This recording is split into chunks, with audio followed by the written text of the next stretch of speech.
this is amazing things because the guest came here with a lot of experience in video production. She's working maybe 20 years old. She worked in Dubai One TV, and now she is doing her businesses. Watch it now.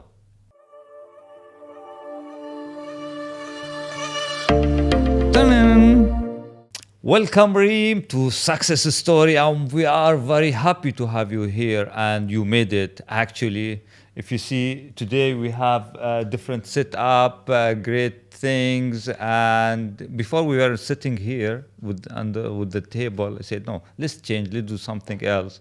And I saw your profile. You are doing great job. And welcome to the Success Story. Thank you so much for having me. I'm excited to be here. Yes, Reem, we are going to have a great time, great topics to speak and to inspire many other people. What I understand that you came before 15 years and you came here, you said to yourself, I'm going to come to this city, Dubai. I want to do something different. Yes, I was in London before. I had a great experience there, but I'm going to do something. I work there, then I do something else for me. That's what you did, right? How did you first, when you came in your mind, I'm coming to Dubai, how did you feel? Actually, it's a funny story. And the more people I meet, I realize I thought it was unique, but I think it's quite common. I came here on holiday. Okay. So I had been working quite hard in the production industry in the UK, and I needed a break. Yeah. And I arrived in Dubai, and I just thought, it's sunny. You know, when you come from London, it's like the sun shines and you get excited. And then I realized there's a whole media city, you know, and that got me excited. And I literally, on what was meant to be a 1-week holiday, I walked into Dubai Media City. And at the time, they used to sell these guidebooks, which listed all the companies that were in the facility. And I sat in a coffee shop and I just contacted all of them. And in my 1-week holiday, I had, I think, about 5 interviews, and I had 3 offers, and I signed a contract. Wow. So it was a very split-second decision. I just knew when I arrived here that this was a place that offered a lot of opportunity and something I wanted to be part of. And in my whole life, all of my best decisions have been the ones that I've taken quickly and I've just acted on. So yeah, and here I am today. It's true. It's something really what you mentioned now, when the people just think about something, overthinking, and they don't do anything. The best thing is to take action. When you just have an idea, just take it. Even if it's sometimes uncomfortable, but just do it, and you will see the progress, right? I'm a big believer in this, because I feel that unless you go for it, you'll never know. So the minute you have that impulse, just do it. And I also, I'm Arabic, I'm Muslim, I come from, a culturally sensitive, Libya. family from Libya. The same way I think many people here are. But the other thing I learned is maybe not a popular thing to say, but I learned to just do it and tell them later, So it's always easier to say, hi mom, I've just signed a contract in Dubai, I'm moving, versus hi mom, I'm thinking of moving to another country. It's a completely different conversation. You remind me of my mother. She's saying, Saeed, don't tell to the people, just show it. Show it. Yes, so when you came here, like as you know, in Dubai, we love to have rain. We love to have no sun. When the people, especially in the winter, they go outside, they celebrate. Oh, there is no sun today, let's do. When the people go to work, oh, today is nice weather, there is no sun. But it's different completely, right, from UK, the weather. So how did you adapt yourself? Just you came for 1 week, right? 1 week. And you say, I like the weather, I like this place, for opportunity, will open more opportunities to me. Did you adapt yourself direct from UK, from Europe to here? I think, it's a very different environment, but I think I was ready for the change. I think if you've grown up or lived in the UK and you suddenly find yourself in Dubai, it's a very exciting place to move to. And I think I was very fortunate that I fell into a position as a producer director for Dubai One. Okay. So I actually produced, wrote and directed their first English language TV show. It was called Out and About, and it did very well. But it was one of those projects, I don't know if you've seen the show, but it was one of those shows where we had to explore the city. Yeah. So I was new to Dubai and through my work had to explore the city and show people what to do. So it was just an amazing project to have at that time, being new to the city. So I was exploring it through my work, which was great. Yeah, and Reem, when you came here, you said at that time there was a movie, right, called Mission Impossible. It was a few years. 2010, in yeah. 2010. And you wanted to do something else for yourself. But when you heard about Mission Impossible movie is coming to happen here, what did you do? Yeah, that was a few years later. So I moved here in 2007, and after I spent some time as an executive producer at Dubai One, I just reached the point where I was ready for a new adventure, and the minute I heard Mission Impossible was in town, I knew I had to be part of this. So I literally, I took action again. I think I remember my last day being on a Thursday. The Friday, I fixed my CV, rang everyone I knew. I was like, who do you know who's working on this movie? A friend of mine had the production manager coming over for dinner, and I'm like, I'm coming to dinner. So went to dinner, and I sat there waiting for that right opportunity, and then she mentioned to the production manager, she's like, Reem is available, she's just left a position, and I'm like, yes, and I will do anything. I was told that there weren't any roles available. I'm like, no, I will literally do anything. I will do it. I don't want anything else, just anything. I want to stay here. Exactly. And she mentioned that there was a role that had opened in the transport department. I'm like, I'll do transport, no problem. Which is actually quite funny because people who know me know that I don't drive. So it's not exactly my area of expertise. But I went for an interview and I started as a transport coordinator that week. And honestly, it was an amazing experience. I was just very excited to be on a feature film. And it gave me a lot of confidence because I realized that I was very comfortable working on TV projects with 40, 50 people. And the only real difference was scale. Like on a movie, you've got 400 people, but it's the same challenges, the same processes. So I came out of that experience thinking, yep, I'm going to be producing a movie pretty soon. Yeah. So you came here and you worked just for 3 years and you said to yourself, I want to do something else. Do you think only 3 years, some people say 3 years, I need more years to get experience, to know the city, then I will think about doing a business? Well, I mean, I had worked for 6 years in the UK before. So in terms of my understanding of the industry was quite strong. My 3 years at Dubai One were very intense. I think any time doing live television kind of is double, the experience you have anywhere. And in all honesty, I had taken the jump. I'd taken the leap of leaving. So it came suddenly. I was freelancing and I worked on a project and the client was really happy with the video, and she actually said to me, I've got 2 more videos this year, can you do them? And at that time I was a freelancer and I stood there and I said, I'm so sorry, I can't help you. I don't have a company. I don't have a trade license. I actually, you should really talk to these people because they hired me. And I gave her every reason under the sun not to work with me. And I went home and I felt so silly that was my answer, that I Googled how to set up a company in Dubai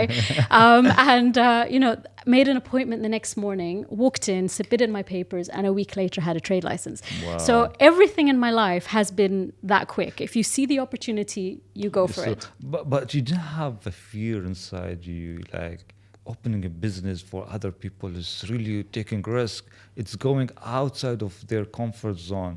They say, oh, why? I have salary every month.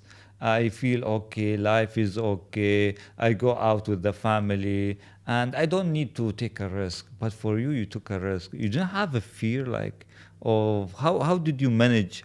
how did you manage the emotion, the negative emotion? I think I definitely was very afraid, but I think I've also taught myself that if I don't take action, nothing changes. And the way that I combat any fear is through education. So for me, the first thing I did when I started my company was I just thought, how am I I don't know anything about sales or growing a business or running a business or finances or cash flow. I know how to produce a movie. I know how to produce a TV show, but running a business is a completely different kind of kettle of fish. So I signed up to like every course around me, like sales courses and networking courses, and just to learn. And then one of the biggest game changers for my business was I joined a networking group called BNI, Business Network International. And the reason that made such a big shift for me is because I hate sales. Like I really don't like the idea of calling anyone. I don't like it. And suddenly I was in a community of other business owners who were having similar challenges and supporting each other and helping refer business.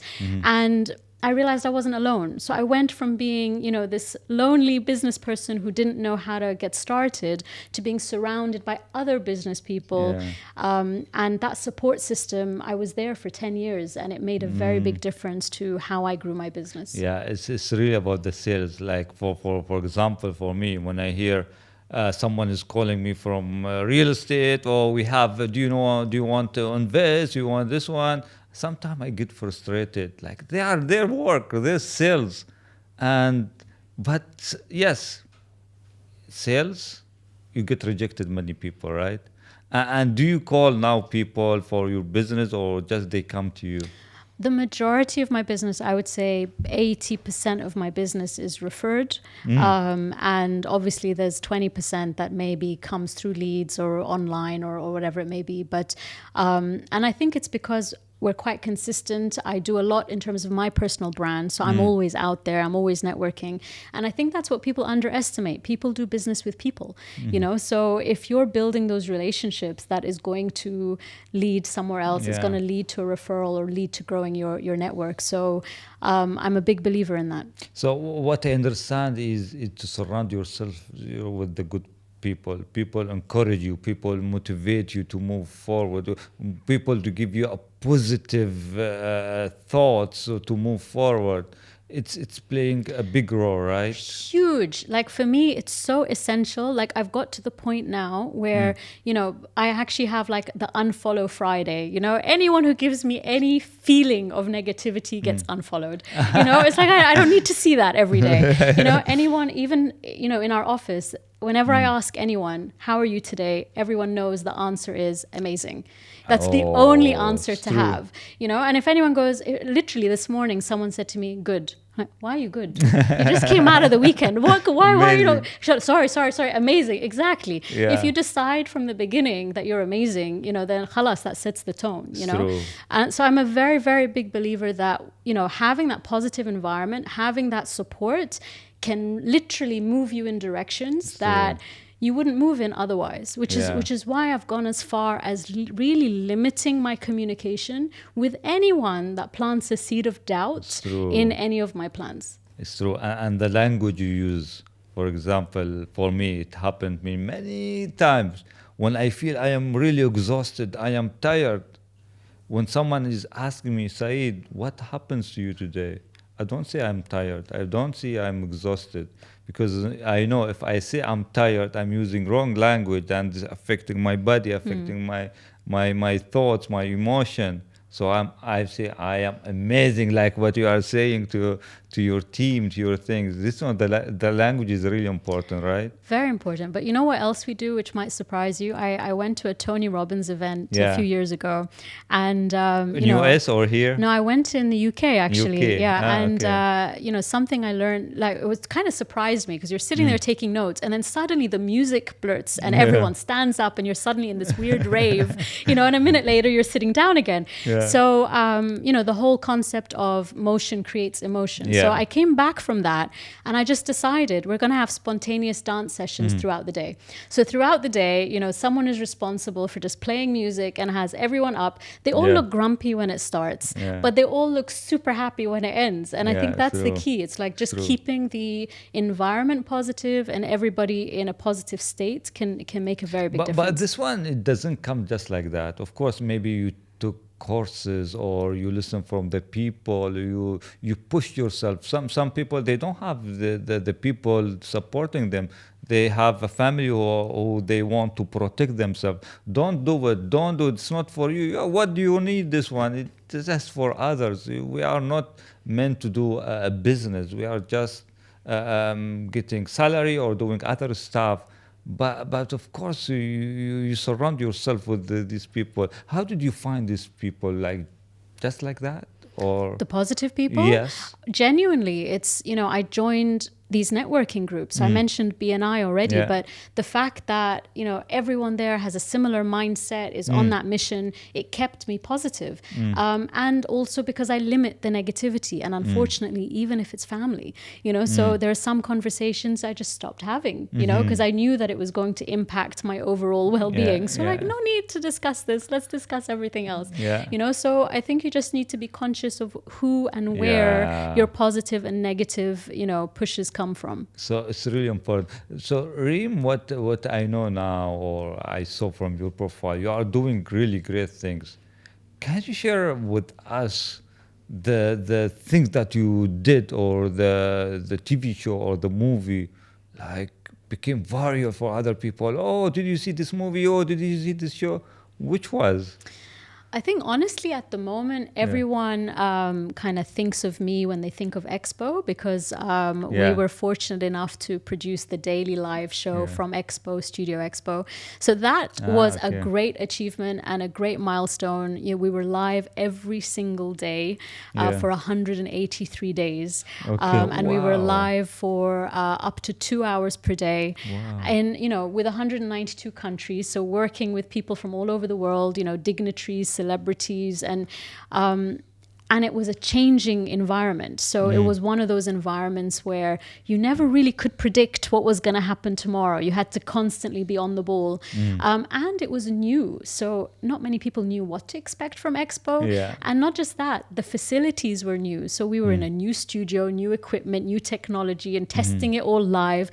So it was a huge challenge that we overcame, and thankfully, you know, overcame well.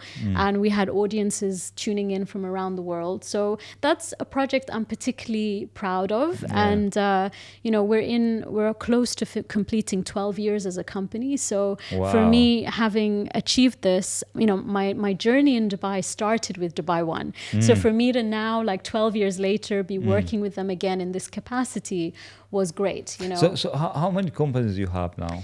So it's a group of video brands. So TI22 Films is, I guess, our high-end brand. That's where we work on TV shows and TV content and TVCs. Dubai On Demand is probably my most popular brand because we work with a lot of individuals to help them grow their personal brand. And that's something I'm really passionate about for a different reason, because I see a lot of CEOs that are very shy about coming on camera, or, you know, they feel it's not for them, or like culturally, they're like, no, I shouldn't be doing this. And, or they think, I have a team to do this. Why do I need to do this? You know, and it's, if you realize, it's 67% of people are more likely to do business with you if they see you on camera. You know, so once a CEO starts to understand the benefit, then it becomes, how can we help you to overcome these challenges to get out there? So that's something I'm quite passionate about. Yeah, it's really important. Like CEO, when you're a CEO, you are a leader. You're a leader, you have to show up everywhere. Camera, on the stage, everywhere. But there is something like a fear of camera. I'm talking to this small point camera.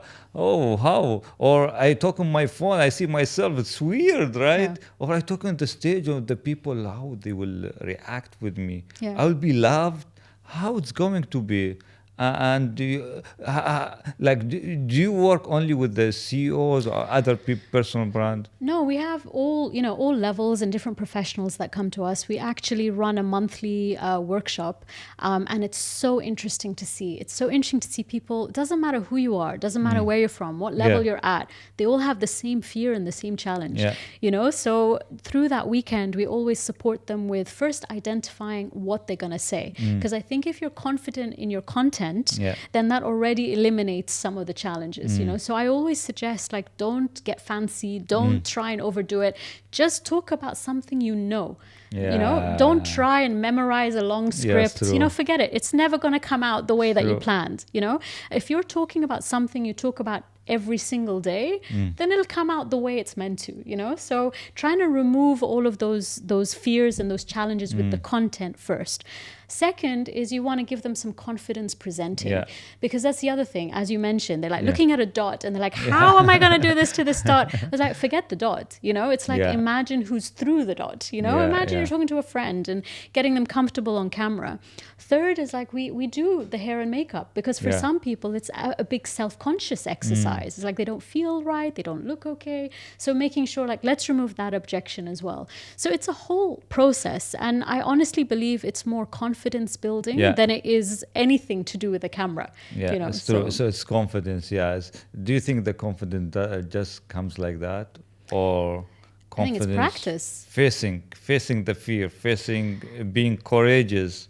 Right? I think you have to face the fear, you have to try, but then you have to keep going, because that's the other challenge. I see so many people who try something once and they're like, oh, no, it didn't work for me. It's like, no, how do you know? It's like, especially in our medium, obviously even with you in this podcast, it takes time to build a following and to have people actually acknowledge what you're doing. So I always tell people, when you post your first video, the planet will say, oh, well done, mabruk, because all your family and friends want to support you.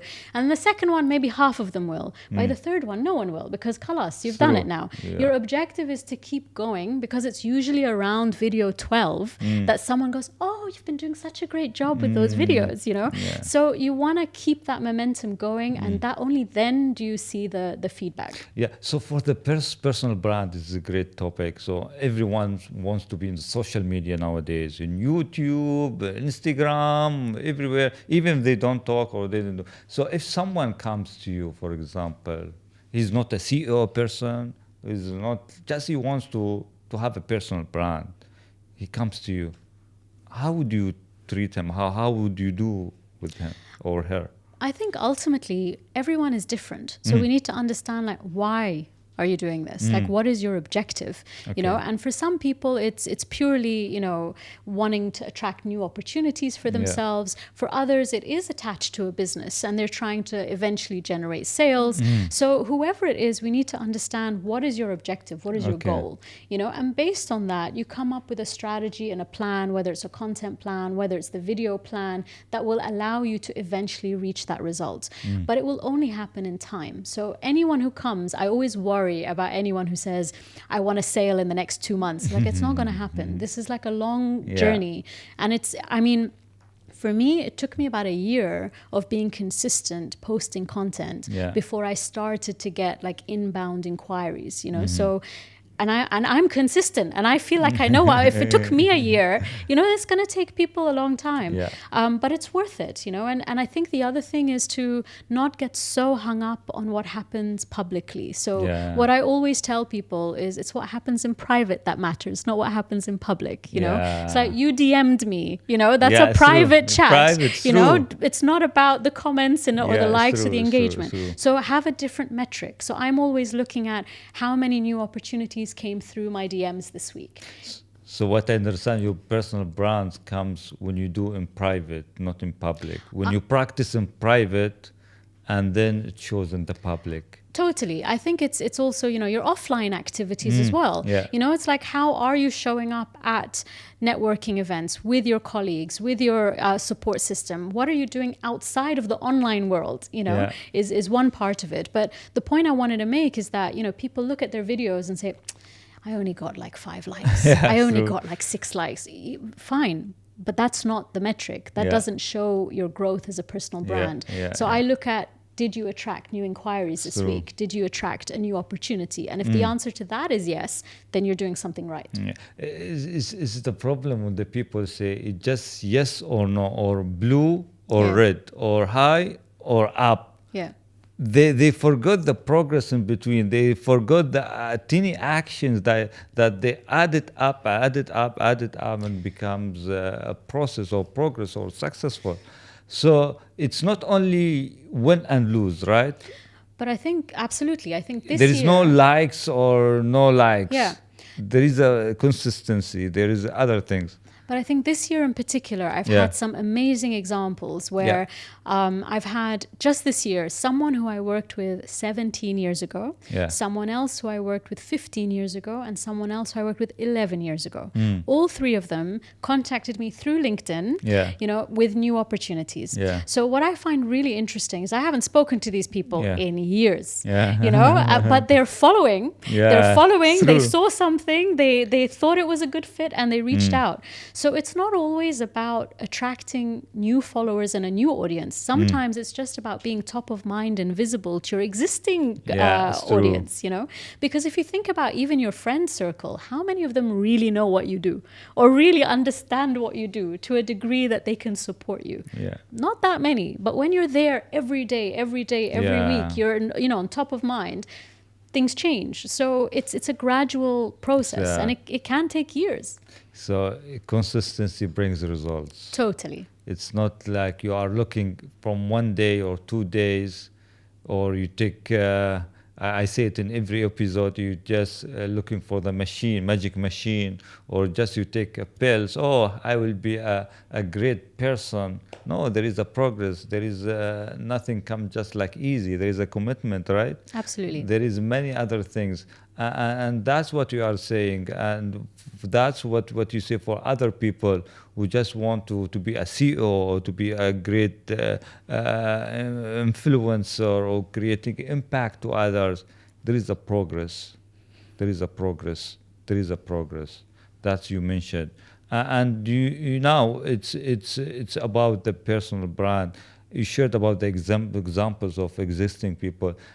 Can you share like a person who just came to you, and yes, you worked with him the longest period? How long it was, and what is the story? How he came and how he shared? So I have a few, but one that I always find really interesting is that we worked with Lucy Chow, and she's quite well known in the investment space. Okay. And what I find interesting about her is that people know her, but she was very reluctant to get started with like a consistent content strategy, because in her mind, she's like, why will I post? Like, people can just Google and find out whatever they want to find out. Why would I do this? Why the people will listen to me? Yeah, she literally, she said like, why? And I remember telling her, you're right. People can Google and find out whatever investment knowledge they want. However, how many of them are female, Chinese, based in the Middle East with your level of experience? You have a very unique perspective, and that is going to be something that people want to hear about. So she kind of got convinced, and we started on this journey. And after about a year of her being consistent, she was then announced as one of LinkedIn's top 15 MENA voices. Wow. And to me, that's amazing, because yes, people may have known her before, but this just elevated or moved her to a different level in terms of her sphere of recognition and influence. And that to me is powerful when your content strategy can do that. Yeah, it's true. And what can like a personal brand do for a person, like in terms of business, in terms of family, in terms of relationship, in terms of health, in terms of career? So something I learned from BNI actually is this process called VCP, which is the idea of being visible, then credible, then profitable. So, and I carry that because I think it's so relevant to the personal branding or the content journey, which is you have to go through that phase of being visible. So you need to be visible. But then the content you share also has to be credible. So you have to make sure that you're educating people or informing people. Because at the moment, the most Googled words are how to and how do I. Everyone is trying to learn. Everyone's trying to search for something. So you want to be the answer to those questions and and be sharing that knowledge. So if you're showing that you're visible and credible, visible and credible, visible and credible, when the time comes that they're looking for help, that's when the profitability comes in, because you're going to be the first person they reach out to. And I think people underestimate how powerful that visible, credible loop is. And yes, it may take longer, but when the profitability kicks in, it kicks in a way that, you know, it probably wouldn't through other mediums. So I'm a big believer in that. So did you suggest to the people who want more sales or more to develop a career development, let's say, or other things, they should have a personal brand or image? They create image from the personal brand, right? I think everybody needs it right now. I think it doesn't matter what your objective is, you need to start focusing on building your brand. I mean, I'm very biased towards video because I'm passionate about video content, and I've seen that your engagement increases even more when you're sharing video content. But I do think that if you're not visible right now, you're invisible. It's true. You have to show up. The people should know you. If you're not visible, you're invisible. It's that simple. But do you think it's easy to build a personal brand? For example, when someone comes to you, do you give him the right mindset? Because yes, beginning it's difficult maybe, or he was never used to do this before, and now he's going to show up. And do you give them the right mindset, or just you tell them just do like that, to do like this? I think that's a difficult question, because you have to already know that it's a journey. So I think if you are expecting a quick win or quick results, then you're not ready and this isn't the right time for you. So, and it's funny, I've had people who it takes years, like we start a conversation and then every few months we have another conversation, and every few months we have another conversation. And sometimes it's like 2 years later and they're like, I'm ready now. Like, great, amazing. Because I think, you know, you have to feel it from within and be ready to put yourself out there. You can't force somebody to do that. They have to be willing to, they have to see the opportunity and understand the time it's going to take as well. Yeah, it's going to take so long time, and personal branding is really something everyone should take it in terms of business. And now Reem, you are doing two companies, and you were working in Dubai One TV. And what do you want in the future? That's a great question. So where you want to go? Yeah, Hollywood. Hollywood. You never know. Never say never.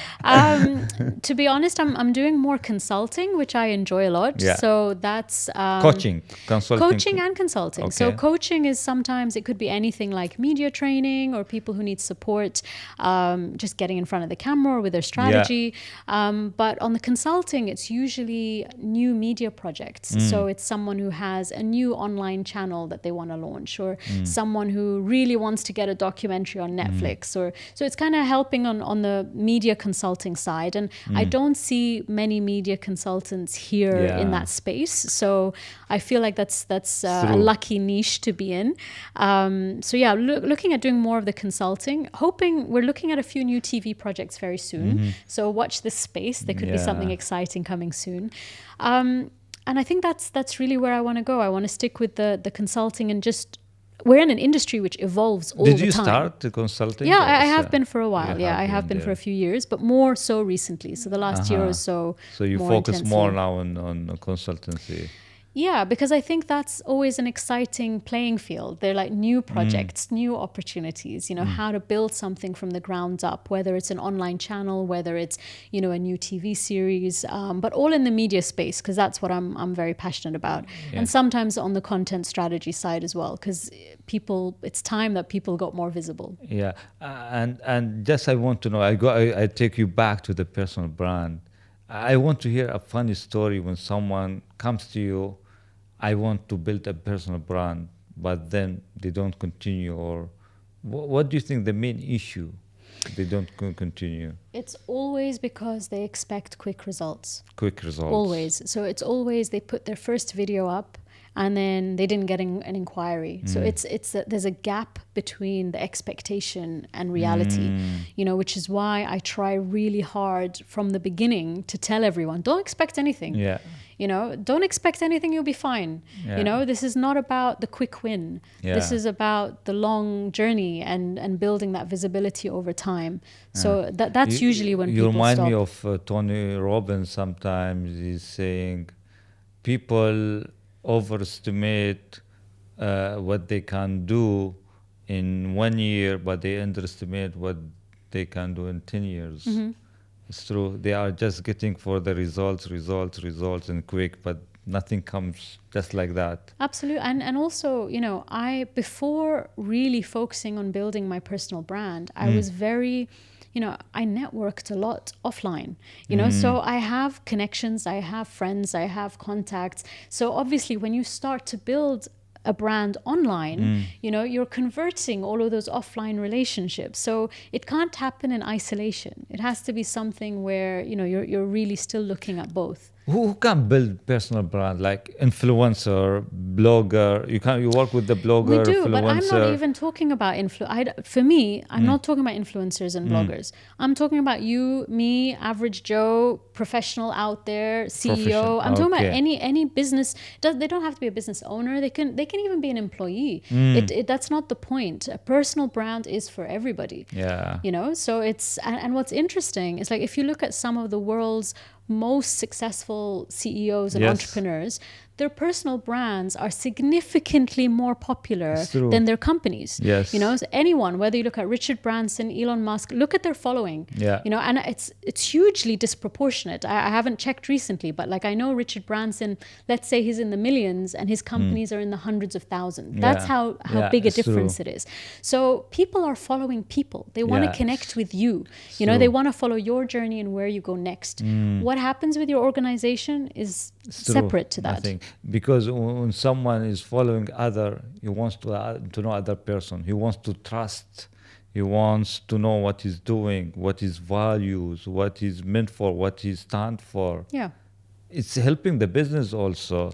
When the people know these things, even they will buy direct from you. But you know what's really interesting recently? I'm very active on LinkedIn. And LinkedIn, I think, is a space where people always associated with, job hunting and job seeking. And over the last few years, it's evolved a lot more and become more similar to Facebook. Yeah. But what I've noticed is that I'm trying to share more personal posts on LinkedIn.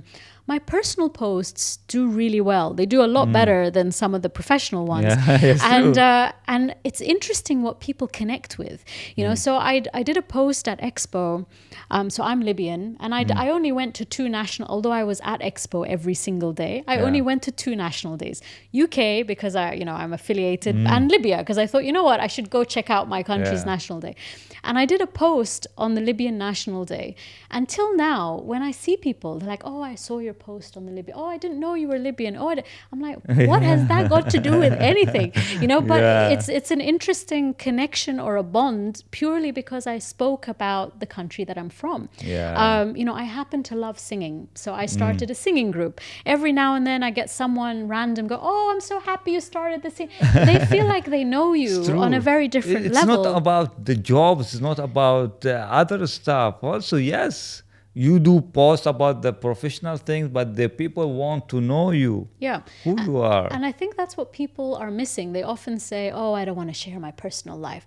I'm not telling you to share your personal life. I'm telling you to share a key story, a key anecdote, something that gives people an insight into who you are and your personality, because that can connect with people on a different level. And I think, LinkedIn has become a platform which has become more open to that type of sharing. And it can be very powerful. Yeah. So you came here in 15 years. You are staying in Dubai 15 years. How do you define yourself? Who are you now, Reem? After 15 years in Dubai, what Dubai gave you? That's an excellent question. Who am I now? I think I am an ambitious risk taker who is ready for the next level. Your next level is being something really great and creating impact to other people, helping them, serving them. I think that's what I'm noticing more and more, or the content that resonates the most is when I talk about getting in front of a camera. Yeah. And that's because I've come from a perspective of a female Arab, who, for me, even when I used to post things before, my mom would go, "Aib," or like, "Hay'atuk ayn," don't do this one, which basically means they're going to give you an evil eye, don't do it, and I'm like, so you grow up in an environment where it's all like a bit taboo, It's true. And I think that when I talk very openly about that, and not just that, like I am fairly self-conscious, which people don't realize. I've just learned to overcome it. I've learned to be confident in a conversation, but it doesn't mean I'm not sitting here thinking like, how gray is my hair and how am I looking, and I'm still thinking all of these things, right? So I think I connect well with females because of that, and especially females who are Arab, Middle Eastern, in that cultural space. So I would love to see more of them stand up, get in front of the camera, embrace their knowledge, because they're all knowledgeable people, and are just sitting in the background because of a taboo from their childhood.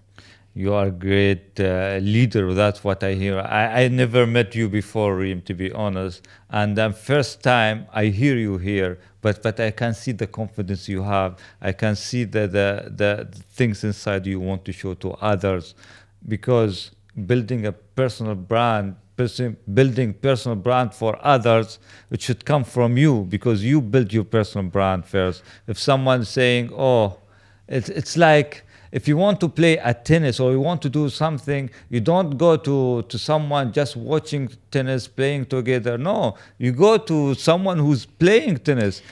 You are doing personal brand because you are showing up in the camera. You are showing up in the stage. Do you speak on this? I do a lot of speaking on stage. And I think that was one of the motivators. You actually said it correctly, which I realized that I've been in the video industry for close to 25 years. I'm very passionate about the world of video. And I'm always telling people how they need to do video. So if I'm going to tell anybody they need to do video, I need to do it myself, So it got to that point where like, "Yani Aib, I can't do this."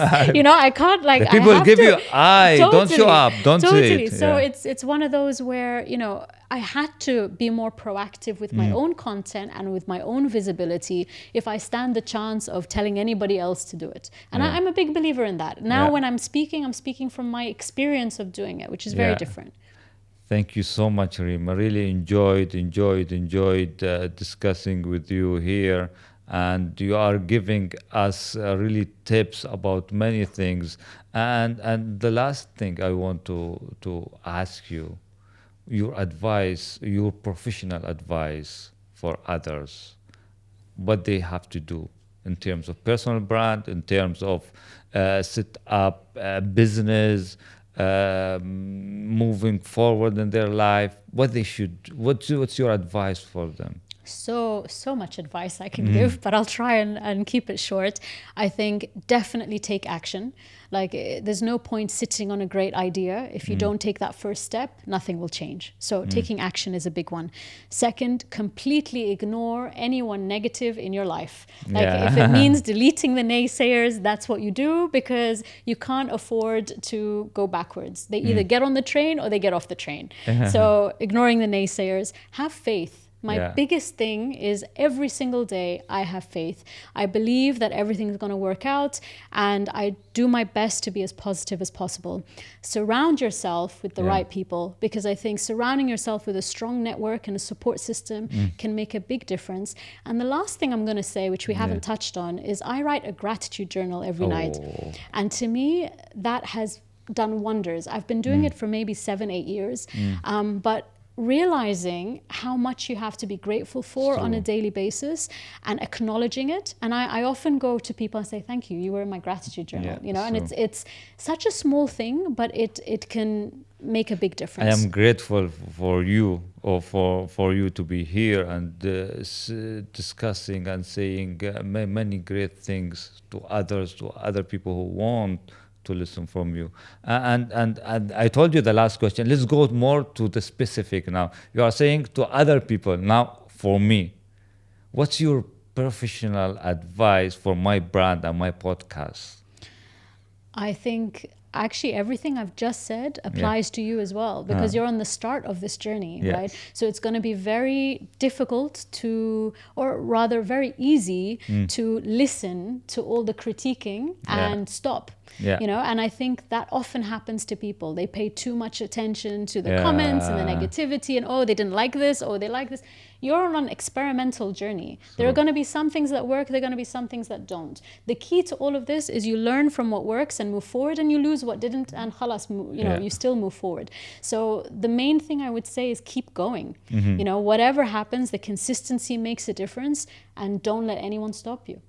Thank you so much, Reem. Really appreciate it. Thank you for coming here. See, the team are looking at you like this, and they are want to hear more.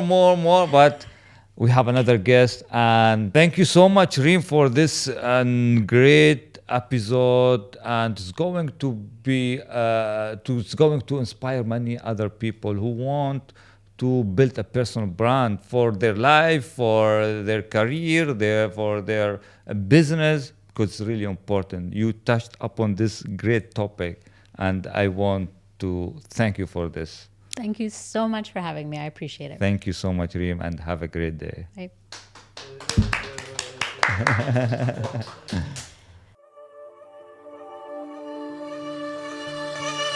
Bye.